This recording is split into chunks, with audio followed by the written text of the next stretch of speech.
Welcome to Diasporaa, the show where we share the remarkable stories of immigrants from the Indian subcontinent. I'm your host, Aditya Mehta, and each week we sit down with individuals who have made the journey over and explore their experiences, their challenges, their triumphs. We delve into their unique perspectives on adapting to a new culture while staying connected to their roots. Today we're joined by Vibhu Passi, a real estate entrepreneur with a very interesting immigrant story. Originally from New Delhi in India, he moved to the US in '07 for his undergrad at North Dakota State University That's right. because he wanted his first state to be the one which is the last for everybody else. He lived in the Midwest before moving back to India to run a charitable 911 emergency service before returning to Seattle in 2014 with Amazon.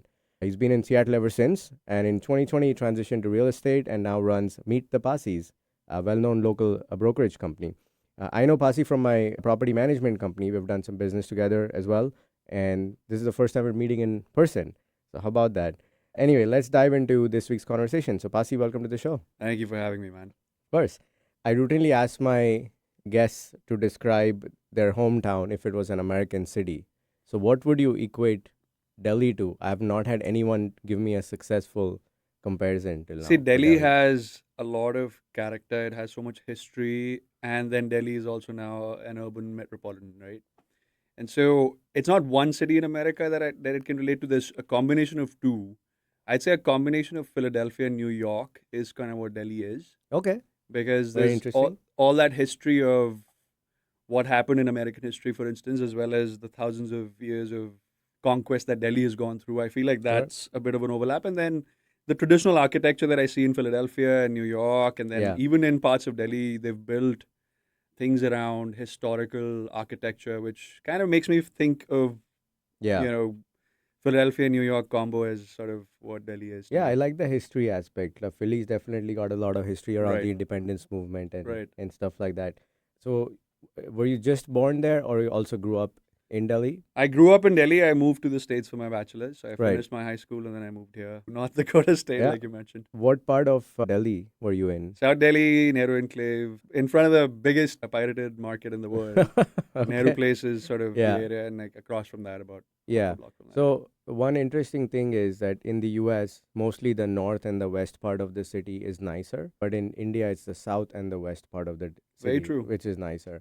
And I looked into this, and it's to do with the way the wind blows. Ah, I didn't And know that. because the wind would blow from the factories in certain directions, those were the poorer parts of town, and the ones which were on the leeward side were where the nicer parts of town became because of the way the smoke would blow. I was very interesting thing I discovered about what part of the city is usually nicer. And are you a Delhi Punjabi or are you a different type of Delhiite? I am a Delhi Punjabi by sort of my genetics, but when I'd say I'm a true, I experience Delhi like a true melting pot. I feel like living in Delhi, I can relate to every part of India in some way or the other Yeah, because I had friends from all over. yeah, My family used to speak Punjabi, and sure, my dad was born and brought yeah, up in Punjab, and they grew up in Delhi. yeah, And my mom's side of the family was from Lahore, the West yeah, Punjab side of right. things. So there's a large Punjabi contingent in Delhi, Mm-hmm. obviously, and because Delhi is not in any, like, you know how Bombay is in Maharashtra, so there Correct. is a big Marathi presence from by virtue of being in Maharashtra. But then you have the melting pot. So I'm a Bombay Gujarati, and our experience was very opposite, where everybody I know is Gujarati. My whole building only Gujaratis are allowed, and Sure. and Marwadis as a related, or Jain people for that matter. But I do speak Marathi fluently, but I'm, a Bombay Gujarati by ethnicity. So we didn't get to have that kind of melting pot experience, even though Mm-hmm. Bombay is as cosmopolitan as Of course. Delhi is. So what made you decide to go to the fine institute that NDSU is? Hey man, the desi mentality of whoever offers the best scholarship. Sure. I was between San Jose State and Okay. North Dakota State. Yeah. San Jose State didn't accept majority of my credits, and at the time I was about 17, 18. I didn't have enough exposure to America. So for me, it was primarily, hey, let's save the parents some money and Sure. see where we can go, and that's how it ended up in North Dakota. So Did you they use one offered. of those consultants that were in India all over the place at I did that not. time? I used something called Yeah. a twinning program, which they had back in time in Gurugram as well as in Bangalore. And essentially, what you do is you do 6 months of the freshman year in India, and then you transition your Interesting. transition your credits to America, and so that was a hack to sort of avoid the SATs. Yeah, interesting. And I almost became a dentist actually. Okay. Everybody in my family is doctors. Besides, I'm not. I'm the only one who's not in healthcare, and Yeah. I kind of realized that wasn't my thing. And yeah, I ended up in computer science engineering in North Dakota State. Okay. So Mehtas are accountants, and my Okay, whole family, everybody is either a practicing accountant or has a CA but doesn't practice. So I was the first one not to go down that route I in see. my family. So my grandfather was not too happy about it because he's a practicing CA. And then I went and gave money to the Britishers by going to London Business School. So he was even more You're upset probably more upset. as a person of that generation. But then my brother became a stand-up comedian. Uh-huh. So now I'm not the black sheep in Yeah, the that's family right. anymore. So you broke the mold, but your brother's like, there is no mold. My mom says one kid does stand up, one kid does startup, and nobody wants to join my business. So, did you know what you were getting into in terms of the weather and the type of place North Dakota is? Like extremely rural, I very mean, empty. I was told it was going to be a small town. It was. Yeah. There were about 250,000 people back then when I was there. I think it's grown quite a bit since then.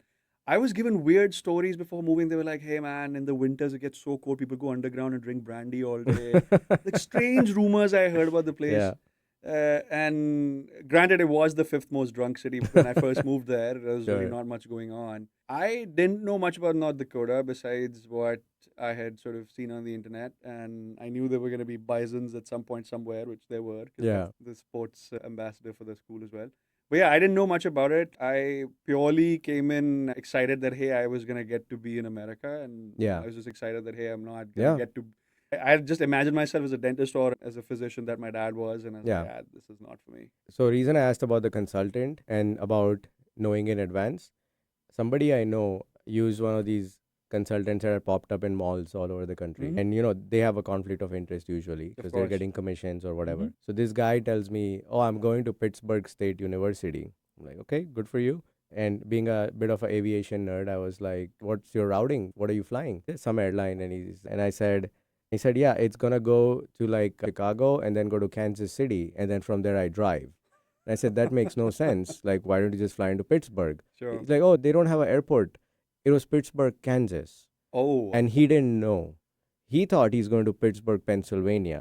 yeah, And he didn't put two and two together. Because, like never left the country, yeah. normal middle class family, right? So he landed up in Pittsburgh, Kansas. There was maybe 40 Indians in the whole school. And he didn't last for more than a year. Because he was expecting this Mm. mid-sized city with things to do and so on and so forth. And he landed up in Pittsburgh, Kansas. I can relate. It was a huge transition, right? Delhi Yeah. is this hustle and bustle, Yeah. total sensory overload everywhere, and Yeah. then you go in the middle of nowhere. And even Americans don't know enough about like Sure. Fargo for that matter. In fact, bring up Fargo now in Seattle, and people are Yeah. like, "Really? You actually lived in North Dakota?" I'm like, "Yeah, I did, Yeah. good Did you get to go to Mount Rushmore at any That is point? South Dakota. I I did know, go I know. there. I think it's the most anticlimactic experience I've had. That's what I've been told. That is I would not most recommend it. underwhelming, It and is. especially given how far it is to get Yeah, there. because it was like a 12-hour drive from where we were, and Oh we went wow. all the way, and I was like, what? Wait, Yeah. that over there? In Okay, I the guess we're distance, done. it's like the Hollywood sign in a way. Like it's a lot smaller than you imagine it to be. I think the Hollywood sign has more points over Mount Rushmore, in my opinion. Sure. Yeah. So you did computer science. Yeah. Was that your first trip to the U.S.? It was my first trip. I'd never been. I came for computer science because I had just done some programming courses in high school, and Yeah. I wasn't really like, it wasn't a choice that I made. It's not like I was trying to be the stereotypical techie. But yeah, I did management information systems after that. I thought I might try and go into project management or some sort of business line back then as well. But Sure. I when I graduated, it was the biggest crash, the 2008 2009 Yeah. crash, and there weren't enough I jobs. graduated around the same time. Yeah. So you went for your bachelor's degree, and Yes. back then it wasn't very common for people from India to do No. bachelor's degree. It was mostly people coming for masters. Correct. So do you think that helped you in any way by coming here and spending 4 years at a younger age versus 2 years for masters? I think so. I was a spoiled Delhi kid, That and was the Bombay equivalent of that. yeah, Yeah. and I had all the comforts that a middle class family had, and everything taken care of. And then I came here, and I had the reality check of my life. And I think I'm glad it happened at an earlier age than happening for most folks that move here for masters. Let's say mid 20s, late 20s, Yeah. and early 30s. I do think it was the right thing that happened to me. I just wish it had I have no regrets. Being in Yeah. Fargo, I picked up archery, I went ice fishing. It was Wow. interesting things like my first boss took me on the lake and I got exposed to how to be Yeah. on boats. So probably wouldn't have gotten those experiences in California. Maybe would have been like more hiking or more like, Sure. urbanized experiences, but it was good. But that credit to you for doing those things, because I see most people who come here, they don't experience that. Yeah. And especially in Seattle, I've seen so many techies who've been here for 20 years and they've never been on a lake. And I'm like, it's not the US's loss. Yeah. They're getting the best of your brains and your productivity. It's your loss for you not making the It most of is. what this country has to It is. offer. And I'm in real estate and I can tell you right now that one of the personal motivations for me is, hey, you guys realize the best way to experience Seattle is from the water. Yeah. Like that is how the Puget Sound and the Lake Sammamish, Lake Washington, that's Yeah. really the real way. Go kayaking or Yeah. anything you can. And my family has a boat as well, and we do that all the Nice. time. We expose people to come into the middle of the lake. I'm like, this is how you see Yeah. Seattle. This is the true essence of living in the I'm gonna Emerald invite City. myself onto your You're already invited, boat. man. That's great. So for me, what I realized is I picked up a lot of American habits. I came here at 17. Sure. I was 1 year younger than my batch, anyways, and graduated shortly before I turned 21. And I was also spoiled South Bombay brat. Yep. The first 2 days, I slept hungry because nobody called me for dinner. Like, dinner's being served, come eat. Yeah, no announcement. And the dining hall was closed. Yep. And in your early days, you're converting everything to rupees. Exactly. So I'm like, I'm not going to go to the restaurant outside the campus and spend 400 rupees on dinner. So I just slept without eating. Did you have any funny stories in the start due to like a cultural Yeah. difference? It was the first thing I did was I spent $60 to get a bicycle from Walmart. Yeah. And then I had a flat.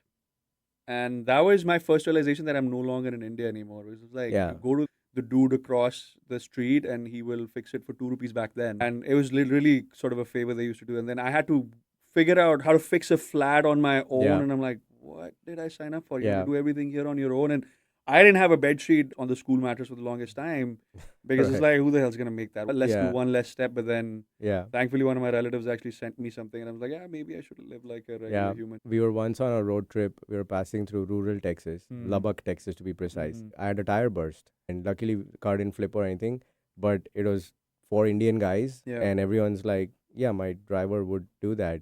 So we called 911, and the cop was, though he was flabbergasted, he was nice enough to change our tire for us. Super nice guy. It was a story for the ages.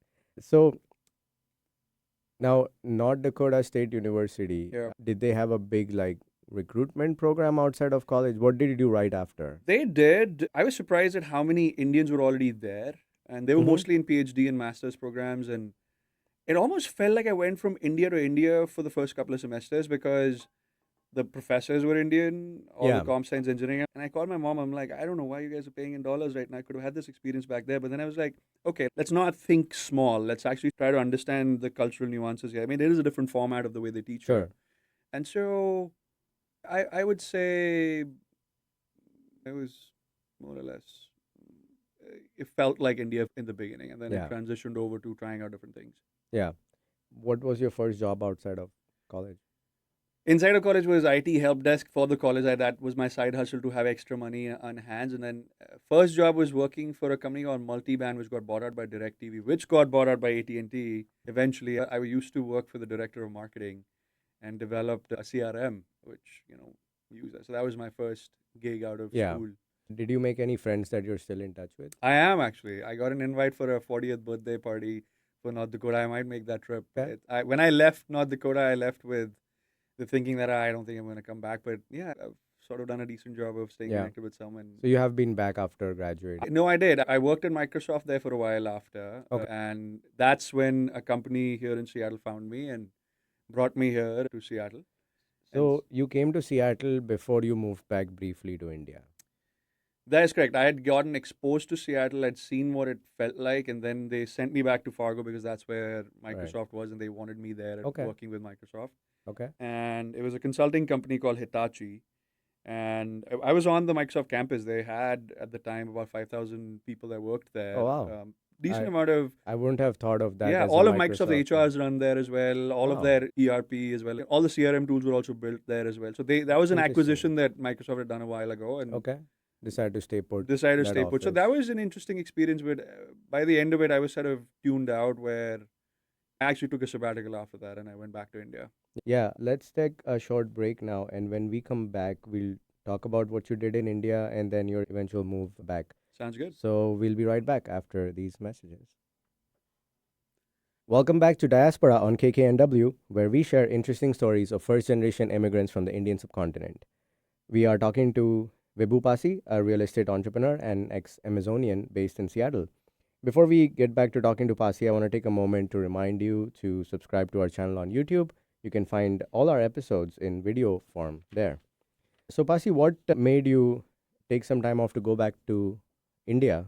And the reason I ask is, in general, if you leave, it's Mm-hmm. very hard to find a way to come back.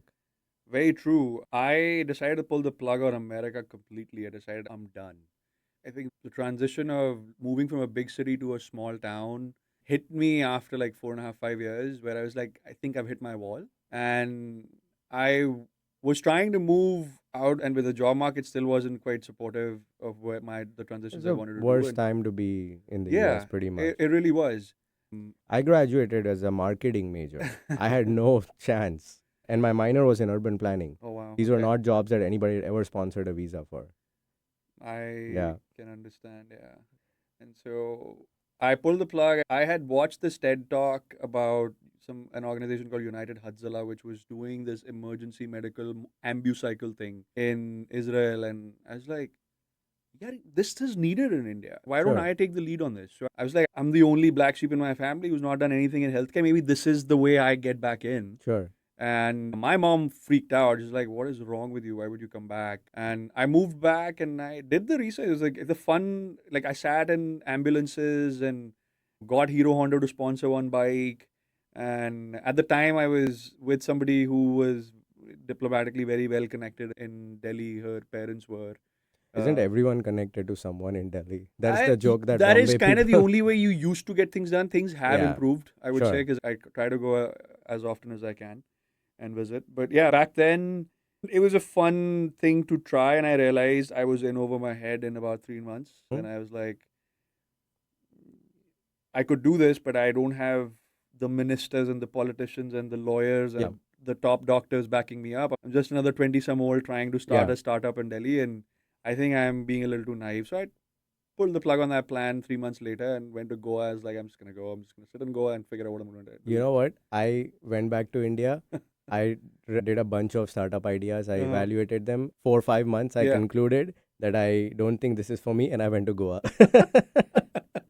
So yeah, it's funny. We have a lot of commonalities in our journey. Yeah, but after that, I joined my family business Okay. and I was there for 7 years. So that's why I said it's hard to come back once you're gone. Right. Like your OPT is expired and everything's done. So that's I actually did a hack. I had a parallel H1 app that actually that happened later, but I went there to resign, and the vice president at the time's like, "Why are you leaving?" I'm Yeah, like, "Well, I'm leaving because I don't want to do this." He's like, "Okay, there's an option of unpaid leave of absence." I'm like, "Bro, you just saved me. I didn't even know that was a thing." So my H1 cycle paused essentially. H1B got it. cycle paused when I left, Yeah, and because I was like, these guys control the cards.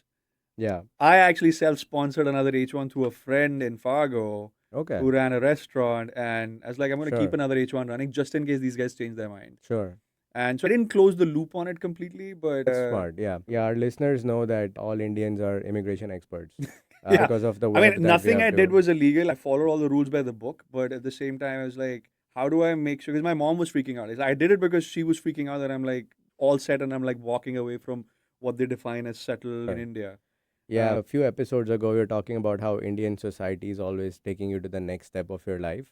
So the minute you finish your degree, it's like now get a job, Get a now job. get married, now have The the first kids. child. Yeah. Yeah. So it comes from a place of like caring and concern. It doesn't usually help the cause in Yeah. that sense. Yeah. And so my exposure to Amazon sort of happened there because I then ran an e-commerce business for a while. And then I started selling FBA, which is, Sure. fulfillment by Amazon for a while. And What kind of stuff were you selling? man, handicrafts of all sort, like yoga mats. We designed yoga mats in Manipur. That was a cool experience just to go in a Nice. rural village and Yeah. work with artisans. And I have a picture of that because one of the coolest experiences I had was I went to this village and my mom and I went. We couldn't communicate. We needed a local Manipuri person to communicate for Yeah. us. And we were trying to offer these guys like, hey, you whatever you want, we'll help you grow. We'll get your products to the world. They're like, we don't care. Yeah. We don't need you to do that for us. Yeah. And I was like, oh, I have the rules of the world and the rules of sort of humanity inside. And capitalism and yeah, this and and I'm like, that. this Yeah. is not working. This Yeah. should have motivated them, and it didn't. And Yeah. for me, that was the first definition of realizing that satisfaction and happiness is defined differently with most people. Yeah, and I think most Indians don't have much knowledge about that part of the country, like Right. the Northeast. Yep. And I'm hoping to get a guest from that part of the country soon that we can talk about. Yeah. I did have a Delhi Punjabi who spent part of his time in Assam. Okay. He's now a well-known chef in Canada. So that was a very interesting conversation. My exposure was limited to Imphal, Manipur, and those. And that's not even like because people who go to the Northeast, they'll either go to like Sikkim or Assam. Those are the bigger kind of spots, but this is way Man, beyond it's that. sort of like I was walking around Connaught Place, Central Delhi, and I get into the State Emporium of Manipur. I'm like, this is a cool mat. Where do they make this? Yeah. Through conversations, talk to the Sure. owner, all Manipuri folks, and they're like, yeah, this is a kauna grass. It only grows in this part of India. Wow. And I'm like, this is cool. And the guy said something that like really caught my attention. He's like, if you lie down on this thing, Yeah. it can like moderate your blood pressure. It can keep you cool in the summers. It can keep you warm in the winters if you lie down on this. I'm like, this is what I'm going to do with my life now. And it's great fodder for selling in the US. It's a great story. That's exactly what it yeah. was. It's like, I have to put this product in front of them. In most cases, parts of Asia have sort of copied whatever India can deliver when it comes to handmade handicrafts. But I'm like, this thing can't be copied. It only grows. This grass is a wild grass that grows only Right. in Manipur. I'm like, this will be a cool thing to work on. Yeah, we briefly tried to import copper bottles from India. Wow. I do think there's a market, Yeah. but I think we kind of gave up. Like we got bored of it. Mm. But that was our first business when my wife and I moved to North America about 7 years ago. I thought of that one too, and then I saw the copper vessels in all the Indian stores. Yeah. So I was like, I have to do something different if I consider it. Yeah. So I can understand why you probably if decided you to have go a for whole like yoga sustainability high-end packaging kind of like become the Stanley or the Yeti of the copper So that bottle. was the vision. That was the It was vision. I was Yeah. naive enough to pick some silly Italian name for the business. I was like, this is Indian. I should have said Indian. Right. But it was fun. I worked on it. I sold that inventory off. I was going to sell in Pike Place Market. I was living a few blocks away from Yeah. Pike Place Market. I was like, I want to sell. I want to do a stall I here have and sell it. about 80 bottles sitting at home, and my wife keeps saying, let's get a stall at the farmer's market and just get rid of these. Yeah, that's a But- smart decision. But I've been gifting them to people, Mm. and that's been a nice Kind of what I gift. ended up doing. Too. Yeah. So cool. So, and then how did Amazon happen? Did you get that role? Yeah, so Amazon wasn't right away. I was working at Microsoft for a little while after that. Yeah. Which was kind of where I met my wife a few months down the line. Is she Indian as well? Indian origin, grew up Indian in origin. California Okay. and Washington. She was born in Jalandhar, Punjab. Okay. And her family moved here a few decades ago. So when like she was very young, so she's only lived. She's Here? only lived here, but in a lot of ways, you know how you and I are from metropolitan cities. In the version of India that immigrants or second gen like my wife have been running is also sort of like the 30-year-old software. Yeah. So that is very, I like, see they're that stuck a in lot. time with their value systems, which was very fascinating to me. Because I'm like, no one says this in India anymore. Like the kind Yeah. of things that I used to hear. I from see my that in family. Canada a lot. Yep. Where, because the Punjabis have been there for 60 years, their image of India is from the 70s or the 60s. And obviously, India has changed Yes. significantly since then. It's like, when you have Gujaratis in East Africa who took Gujarati language with them 200 years ago and still talk the same, but the Gujarati has evolved in India. Of course. Or the Fijian Indians had their Hindi. So I feel like that it applies to the values and their moment in time that India was. Usually, at least in an arranged marriage setting, it's very rare that the boy is from India and the girl is from here Mhm. around. That, the boy has grown up here and the girl comes because it's less adjustment for her. Right. Did you face any friction or any kind of nuances on that front? Because for lack of better term, you're the fobby one, right? Well, technically, I was supposed to be the fob in the relationship. And Fob means fresh off the boat. fresh for off our the boat, yeah. listeners. And so we were both working at Microsoft at the time, and we met at the Commons building in Microsoft. I was just pleasantly surprised, like, you know how we're all used to like being chivalrous and like paying for the first meal and such. So Yeah. she took charge, like even before I could take my wallet out, like she'd already taken care of it. I'm like, this is interesting. This is a different version of an Indian that I'm getting exposed to. And then we talked about travel and gulab jamun, and she had me on chai. She said, like, I make the best chai in the world. I'm like, yeah, we're dating. Nice. I think more than the small things in life, it would be the bigger things which need to be aligned. and then these kind of nuances take care of themselves. The challenges that you were asking me about just a second ago, her family is very simple and they've done well for themselves. However, came from nothing. And it was very interesting asking for her, like, even though we were dating, I'd already sort of bought the ring and everything to propose, but I still had to ask the dad for Sure, permission sure. and the parents for permission. So for me, I feel like that aspect of it I had to do by myself because my mom wasn't here. I'd already lost my dad at the time. Mm. And I was like, that was a cultural experience that I feel I did it in a very traditional way. I went to their home, I had a meal at their home, and I respectfully sat in their backyard and I asked, Uncle, Yeah, would you be kind enough to let me marry your marry daughter. your Yeah, daughter? nice. And, they broke down in front of me, and I was like, in a way, I was like, this is probably the most surreal experience I've had. While I Yeah, knew I needed to do this, I was like, I can sure. see how traditionally rooted they still are in their Yeah, value system. it's a good backdrop for a pan parag ad where you say "Baratiyon ka swagat." तो पान पराग से करेंगे. For our listeners, it's a after food Right. mouth freshener, and there's this ad from the 90s with one of the Kapoors, right? Shashi Kapoor, Shashi Kapoor, yeah. and they have this wedding scene. And never mind. I'll put a link in the show notes to that ad. Okay. Were there differences in how they wanted to do the wedding? Yeah. Because weddings are done very differently here than in India. Yeah, plenty. So I got married here, and my mom was like, we should do the Hindu style. They wanted to do the Sikh style. And so we did both. We had just my immediate friends and family that are in the States Yeah. come for the Hindu wedding in their backyard. We did that. And then we reset the button. So we forgot that the wedding never happened. And then we Sure. started all the pre wedding Punjabi functions that they Okay. do. And so the whole week it was a full week long affair. And then we ended with like a Gurudwara wedding. But the Hindu style would also be like specific to Punjabi Hindu style, because I know Gujarati Hindu weddings are also very different, right? Right. So we had a priest a pandit from Kent area. He actually grew up in Delhi, so I think there was some cultural Sure. overlap there. I just happened to find him randomly, and Yeah, he had done the Greh Pravesh, which is the housewarming version of India, yeah, for the first home I had purchased for myself. So I was like, hey, I know this guy. Let me just have him do it. And sure. it's cool. He was wearing these blinged up Om Namah Shivaya, which, he was wearing these magenta dhotis, and he made it a fun affair. He explained it to everybody and Yeah. why certain traditions in the wedding are being done the way Yeah. they are. And so it was actually sort of a learning experience for her side of the family Yeah, when they got to see that, Sure. that's how it's done. So that it's is fun. quite interesting. I remember you telling me a story about buying your first home around that time. Do you want to share that story with our Yeah, listeners? it was sort of, how we talk about escalations, right? So I start dating her, I ask her hand in marriage, and then I get a surprise that, hey, I think her and I are the ones running the show here. We're going to be sponsoring this whole thing. Okay. So I was like, okay, that's fine. I don't mind sponsoring the wedding, and I think it'll be fair. It'll be a good foundation sort of test for the marriage, even before the marriage happens. Sure. And then I was like, bro, this money's never gonna come back. You can spend it, and there's gonna be a party that people are gonna forget about in a few months. Yeah. There'll be some pictures of it, maybe years down the line, Which nobody looks where at. nobody looks at. And Yeah. so I took it upon myself. I was like, I'm just gonna replace my rent with a mortgage. Okay. And I went and I found something that I could afford. And the real estate agent absolutely wasn't great because I went in naked with no contingencies. Yeah. And the appraisal came low and I was short on. Like, I had to solve some interesting problems. And Sure. my mother-in-law was like, what are you doing? I'm like, well, I think this is a good thing, right? You should be proud of me. Your future son-in-law is going to have a home for your daughter to live in. Sure.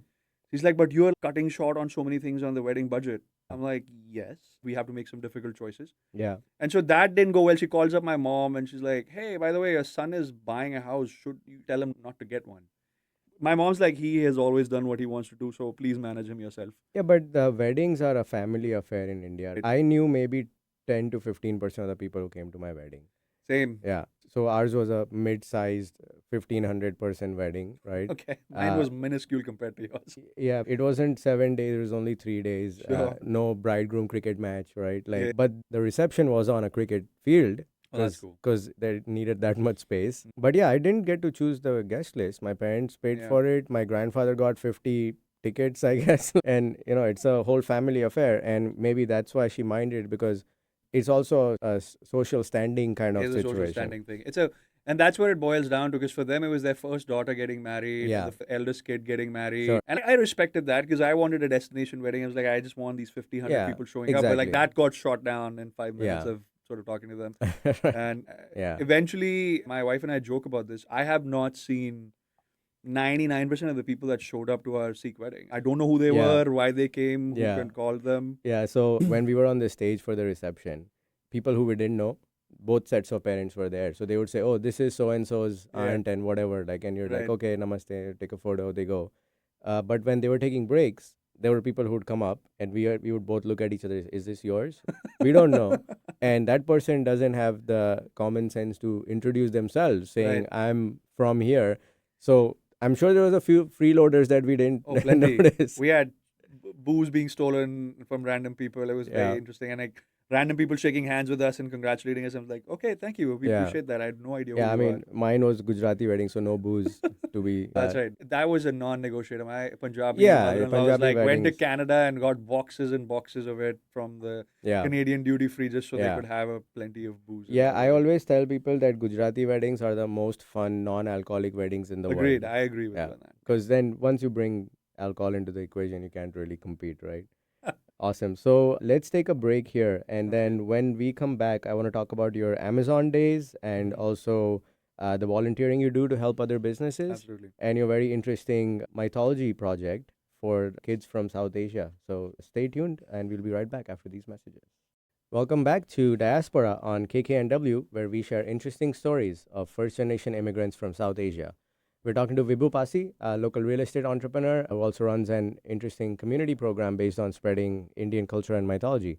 Before we jump back into the conversation, if you like listening to our show, please consider following us on Instagram or leaving us a 5-star review wherever you listen to your podcasts. But before we go into that community program, what did you do at Amazon when you joined? Yeah. I started off in the Kindle team, and then I ended up in the smart home devices team.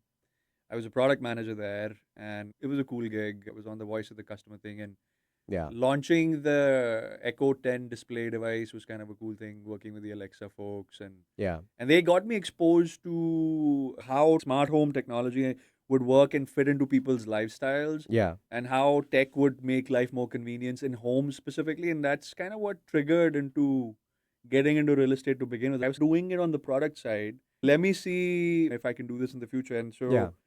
was basically launching products at Amazon, and ended up walking away from that. And now, after a few years of being a real estate agent and broker, I am a vice president of strategy at a company called Upscale It and Astro Electric. And what that does is essentially what I used to do at Amazon is now being productized by helping people get like home theaters, whatever technology you can think of. Like imagine Iron Man, right? Yeah.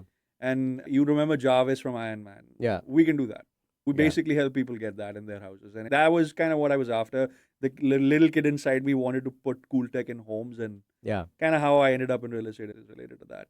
Interesting. So I also did the Amazon to real estate journey, Yeah. and I took a summer off to figure out what I wanted to do and identified. It was a top down approach. Yeah. I didn't start with real estate. So for you, was it starting with some macro things and then concluding real estate was the fit for you, or did you just know somehow that you wanted to do real estate? So my intent was always that, hey, if I can be a real estate agent, and as soon as I sort of help people buy or sell their homes, I can also help elevate their lifestyles in those Yeah. homes. That Yeah. was the problem I was really excited to solve. And that I sort of did as a complimentary service. I was like, hey, how Yeah. do I stand out in Yeah. like It's a millions of very agents out there? crowded field. It's a very Exactly. crowded field. And so I Yeah. was like, let me eventually give that aspect of what I already kind of know and Sure. love doing as a complimentary service to my Yeah. clients.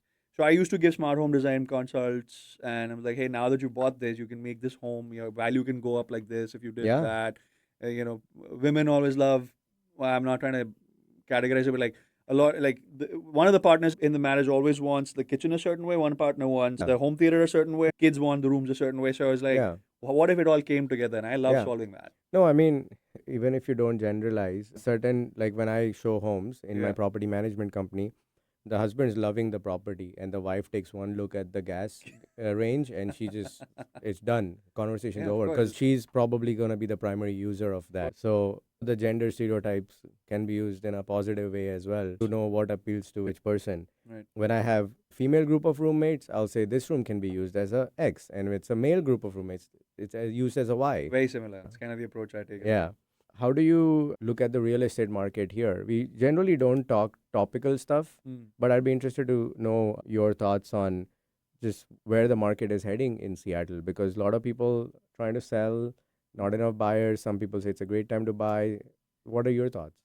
I'm not going to try and sound salesy. I'll tell you Yeah. that we finally had a slowdown this year where people that have been on the fence for years should seriously listen to their real estate professionals when they're trying to say that, hey, this is the time to get something before it blows up again. Yeah.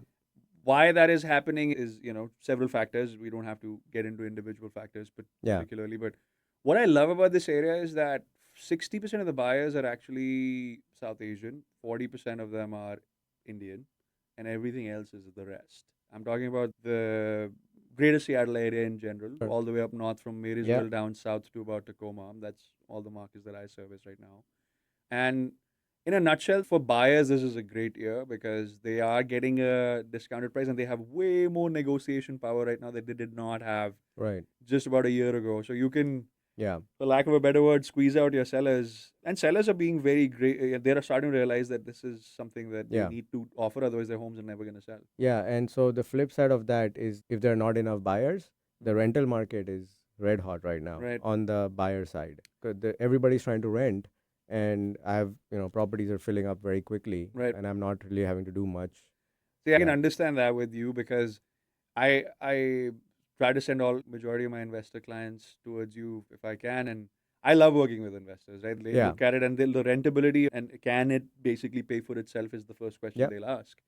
And yeah, at this point, I see more investor activity than first home buyer activity. It should be the other way around based Yeah. on the way the market's going. But really, I think that by the time it starts, it's sort of like the FOMO people have with a stock, right? It's like the Nvidia stories, like, hey, let's try to get in. Let's say, oh no, it's gonna dip, and then it Yeah. starts to go up further, and then they go in. Yeah. So it's the same thing with real estate. The human psychology is the same way. It's Yeah. when they'll start to see that oh, I think we're about to miss the boat now. The FOMO is about to kick in, is when they'll kick in. It's going to be a little too late by then, but in Yeah. general, every year there's a seasonality in our area. Like Sure.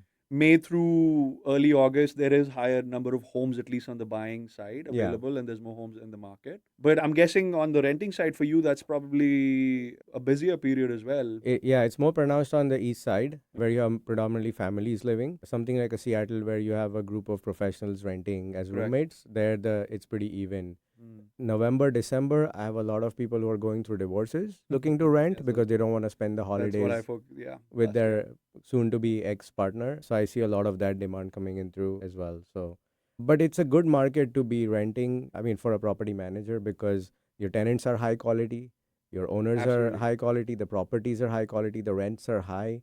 It's tenant friendly, so the value I add as a property manager is higher.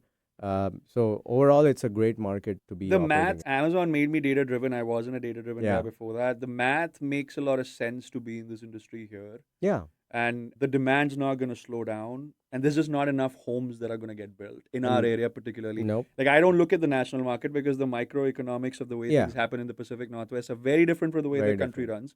So, my buyers, sellers, and investors will come to me and ask me all the time, like, hey, but I saw this in the news. I'm like, ignore it, bro. That's not how this works in Right. our market here. It's different. Like, there's neighborhoods where homes are still selling in less than 5 days, and there's neighborhoods where homes have been on the market for 90 Yeah. days and Yeah, and beyond. Amazon bringing people here to return to office, Yeah, not much affordable inventory, multifamily inventory. correct. Those are all going to be factors. I'm just amazed at how many folks, I guess, maybe it's a part of our DNA, like how many folks from South Asia just want real estate as an asset class on their portfolio. Like Yeah. to me, it's a fun problem to solve. My understanding is it's intertwined in the way we were brought up that, hey, Yeah, you should have your own. you should have your own and you Yeah. should build it and you should have multiple. And yeah, Yeah. of course, you can be a landlord if you want to We be. don't So, know anybody in Bombay who rents. mm, Everybody owns and wants to has own. owned for 50 years. Yeah, And now they're grandfathered in. Like, I couldn't afford to buy in South Bombay today. completely Like, understand. Yeah. I'd have to sell a 50-acre It's farm like in buying some. in downtown Bellevue. Exactly. You're kind of priced out.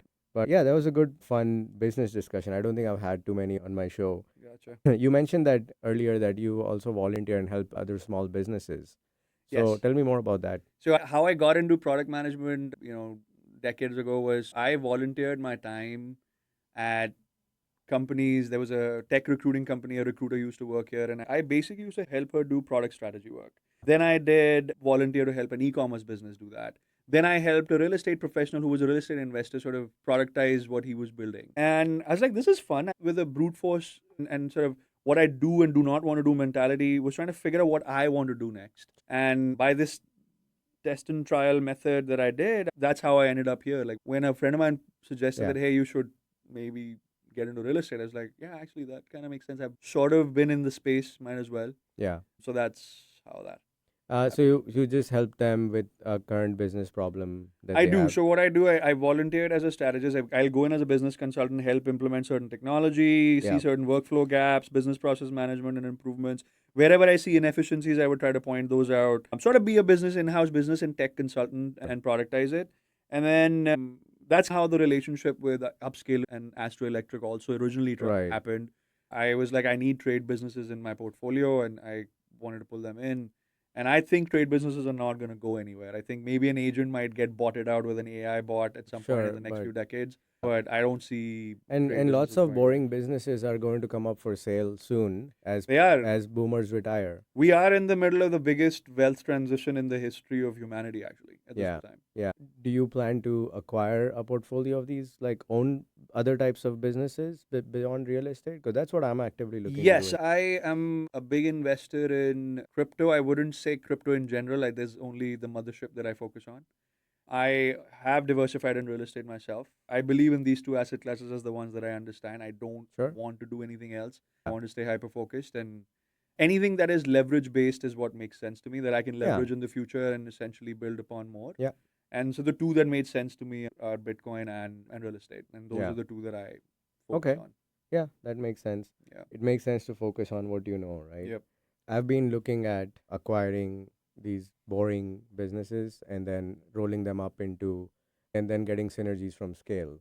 And I've done this tech implementation so many times over. So just adding some systems and processes and maybe some remote workers, maybe some centralized accounting, centralized IT, centralized HR, bring about more synergies, and then Right. you brand everything together. So that kind of thing we're looking at. So we evaluate probably a business a month to Very like, cool. but we look for reasons not to buy it Right. because Poke holes as much as you can. That's an yeah. interesting approach. I, for that matter, I am actually grateful and fortunate that I fell in the real estate industry. It wasn't a planned move. I almost see all the trade businesses not going away, like plumbers and Oh electricians yeah. and people that are doing home theater upgrades or whatever it might be. Any kind of trade business that you see that you need day in, day out from a service based Yeah, setting. and they're making crazy money. Like And, I look at my what my plumber makes when there's a leak or a water mitigation right. required. It's ridiculous the kind of margins they make, and Crazy that's part margins. of that whole, the promise that has let a lot of millennials down. That we were told go to college, and you'll get a good job, and you'll make enough to buy a house and retire, and you'll get social security. And those guys are all in trouble. They're not making the money they thought they would make. But the Yeah. plumbers who spend less on their education, they don't have 200,000 of student debt, and they're actually making pretty good money. Our electrician vertical in our team and business and the HVAC company that recently came over makes more than what an SVP at Amazon makes in a month. They Oh make yeah, that in a month. I crossed my Amazon salary as Mhm. a program manager in probably my fifth month Yeah. as a Awesome, dude. business owner. Yeah, it took much less time than I thought it would. Right.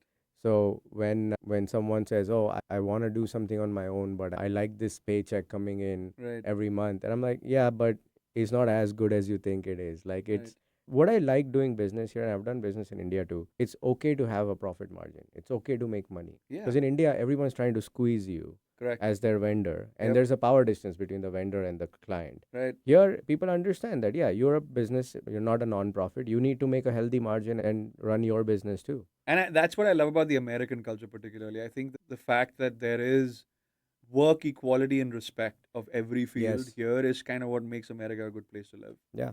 I felt that because in college I was help desk guy supporting the school. I didn't feel judged like I would have probably felt in a call center back in India where we Yes. were like, hey, this guy's a BPO guy, oh, he must be Yeah. struggling. But that Yeah. was a side hustle, and I didn't feel like people were like, oh, this is cool. I was just filling paper and printers Sure. because the most majority of my job was to put sheets in all Yeah. the college printers. But Yeah. everyone was like, oh yeah, it's a job, it's pays. I mean, can you imagine a server coming and introducing himself in India and you'll be like, what are you doing? Like, Right. I don't care what your name is, just Yeah. get me my idli, right? And folks that move here, it takes them a little while to assimilate to that culture, I think. And I take a lot of pride in being an Indian origin guy and being from there, because I think you know how the American marketing campaign from the 70s, like America is this amazing place to live, has been this campaign. I think we're in the Indian era now Yeah. in a lot of ways, and so we're also in the Chinese era. But I feel a lot of us should not fall into the traps of bringing our ego and pride. Yes, there is a certain amount of pride and ego that comes with that, but like we should put that away and maintain the humility of what our roots are, really. And I think Yeah. that people forget that. They're like, hey, treat the server the way the server is supposed to be treated, treat the air hostess the way they're Yeah. supposed to be treated. Sometimes they forget that. There is a concept called cultural context, and Yeah. India is a high context culture. The US is a low context. In fact, India is one of the highest context cultures, and US is one of the lowest. That's an And interesting way of and explaining it. what high context cultures do, they are okay with ambiguity. They are very community driven, and not individualistic. They're not very punctual. Right. Like in Hindi, the word for yesterday and tomorrow is the same. They also have high power distance. They do everything collectively. The individual is not bigger than the family or the organization. And here it's everything's the opposite. I used to give a lecture about this to like visiting American MBA students in India. Right. These are things you need to keep in mind when you're like doing business in India, is the concept of cultural context. And there's a dignity of labor here because the power distance is lower. When I talk to my bosses at Amazon, even Yeah. though the ones who are Indian, Yeah. and in Hindi, we have a you for peer and a you which is respectful. Correct. Even if they're younger than me, I will always use a respectful you because Right. you're my supervisor. So Supervisor, yeah, boss. even though they're like 5 years younger than me, Right. because physically I can't bring myself to say you, right? Yeah, I've been learning Italian. Italian and French also have that in common. So it's good that some languages have that, where the Yeah. you respect version of a you Yeah. is well available. Italy is also a very high context society. They just, if you watch an Italian soap opera, Yeah. you'll find a lot of similarities to Indian soap operas. Yes, I felt that with the trips that I've made there. Yeah. It's like a very similar culture, just food and people look a bit different. But Yeah, that's like my mom cooks better than my wife, Yeah. or my third cousin is obviously coming to my wedding, right? Those things Right. are very common across all high context cultures. See, you and I have experienced, doing things in India as well as doing it here. I Yeah. actually have a small business extension of what the Meet the Passi's real estate brand is here. I have been trying to expand, but when I'm talking to my India team, I have to completely switch the context to what you just said. Like the toolkit and the way I'm operating with them is completely different than the Very way I'm different. operating here in real estate. Yeah. This is a regulated market. That's an unregulated market. Yep. And the way people operate is, and the decision making frameworks It's are very different. Yeah, exactly. Tell me about the project you have of exposing kids to Indian mythology and culture. Yeah, so I grew up, my grandmother drilled a lot of Ramayana and Mahabharata and all these. I mean, we watched all of those growing up. And For our listeners, those are considered the Indian epics. It's mythology and the origin of our gods and all of Correct. that. And like we watch Marvel superheroes now, back then as kids, I grew up listening to these stories. Yeah. These are my superheroes. Even as an adult, where like I'm still the same child, I just have a gray beard now. Is the only difference. Yeah. But I was like, if there's a way for me to spread what I learned as a kid, I used to Sure. make these pyrotechnic Ravanas at home, and we used to stuff them in fireworks and make sure we Nice. put on a show for our neighborhood. And Right. so I came here and I did that in Fargo for the first time. Okay. And I was like, we didn't even have a permit. We had to go in the middle Yeah. of a farm, like maybe Yeah. like 50 miles away. And so I was like, this was fun. And I took some of my South Asian friends, Indian friends there. I was like, I should do this. This is fun. Everybody sort of appreciated that I Yeah. did this. Then I started teaching how to build one. I'm like, how do I scale this? So there's a nonprofit organization called Utsav. They did an event about 2 years ago. There was about 6,000 people that came for that. That was Wow. the biggest one we've done, is about 25, 30 feet tall Ravana that we did in my Nice. home office basement. Wow. And kids came together, we built them. It's fun sponsoring something like that because I'm sort of getting to be a child while I'm being creative, and it's an arts and craft exercise that. And Yeah. then my wife is like, you should explain to these kids why you do this, and you Sure. should tell them the story behind this. Like, yes, we portray this king, this Ravana in the story is the evil king, but there are some positive aspects to who he was, and you should give them the significance of why this is a tradition that you're carrying on. And so that's what we talk about. And then my wife and I run this, and now my mom also lives with us. And so Yeah. the three of us, we try to share these traditions with Yeah. kids, 6 and older, whoever wants to come in. Sometimes Yeah. even parents will chime in. I'm gonna include a link to what Dasera is in Yes, the show please. notes, Please do. so that our listeners know why we're burning Ravan. So. Right. And it's celebrated differently in different parts of the country. It's called Vijay Dashmi in certain parts of the country. It's Yeah. called Dasera. And I mean, depending on which flavor of India Sure. you're from, Yeah.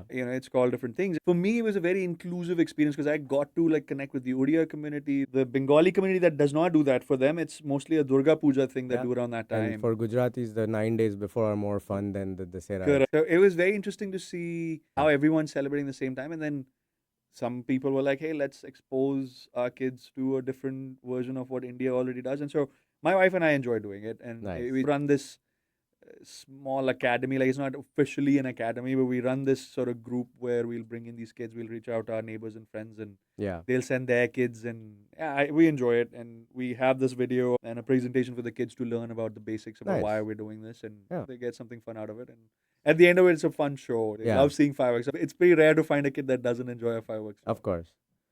Well, thanks for sharing that. Let's Thanks for move asking. into our weekly segments. So, can we please spin the wheel? So, this one is called Maa Ka Khana, which in Hindi means mother's food. Indian people are very passionate about the food they grew up with. So, do you have a dish that is and now your mom lives with you, so it's different. But when you would go back to India, was there a certain dish that you'd always ask your mom to make, or nearby in like a restaurant that you'd always make sure you have on a trip? Man, I'm a Maggie guy. I'm a Maggie guy. She used to make this ghee vegetable Maggie, and then her egg paratha I'm is gonna simple include a stuff. link to Maggie in the show notes. Maggie's It's like is a ramen. movement. Yeah. It's a movement. It's in a India. Nestle product. Yes. It's like ramen. It's inexpensive. There's different types of Maggie available. And I think Indian people have really taken it and run with it in terms of what you can do with it. Correct. And it's eaten as a dry noodle with veggies in it, sometimes soupy. Yep. There's a restaurant called Maggie Point Yes, we've been there. near UW. Yeah, And it's like they don't understand why a bunch of Indian uncles are coming there, like at 10 o'clock at night. He grew up eating that, man. But yeah, so because it's college area. So, Right. but yeah, that's a good childhood memory you unlocked for me as well, Right. is Maggie.